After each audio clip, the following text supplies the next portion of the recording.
तनाव सिर्फ बाहर की परिस्थितियों से नहीं, लेकिन हमारे अंदर जो प्रतिक्रिया होती है उससे होता है।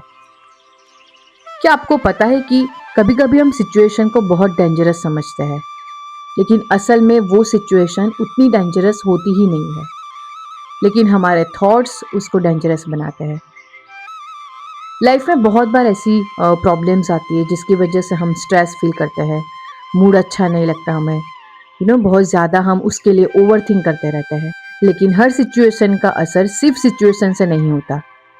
हम उस सिचुएशन को कैसे परसीव करते हैं, हम उसको उसके ऊपर कैसे रिएक्ट करते हैं, वो सबसे बड़ा रोल है। जब हम किसी बात को बार बार सोचने लगते हैं, जब हम किसी बात को बार बार सोचने लगते हैं, तब हमारा माइंड उसको स्ट्रेस में कन्वर्ट कर रहा होता है।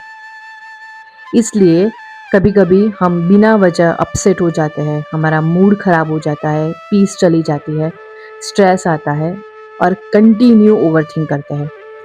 इसलिए हीलिंग का सबसे बड़ा स्टेप है इमोशंस और थॉट्स को नोटिस करना। हीलिंग का मतलब ये नहीं कि हम हमारे थॉट्स को कंट्रोल कर रहे हैं, उसको स्टॉप कर रहे हैं, लेकिन जब ऐसी सिचुएशन आती है जहां हमें रिएक्ट नहीं करना होता है, उस रिएक्शन को हम कैसे कंट्रोल करें वो हमें सिखाता है। वो हमारे इमोशंस को समझने की कोशिश डेवलप करता है। रेकी जैसी जेंटल हीलिंग प्रैक्टिस हमें हमारे ओवरथिंक को कम करने में हेल्प करती है, स्ट्रेस को कम करने में हेल्प करती है। जब जब हम ओवर रिएक्ट करते हैं तो उस रिएक्शन को कैसे कंट्रोल करना है, कैसे समझना है, वो सिखाती है।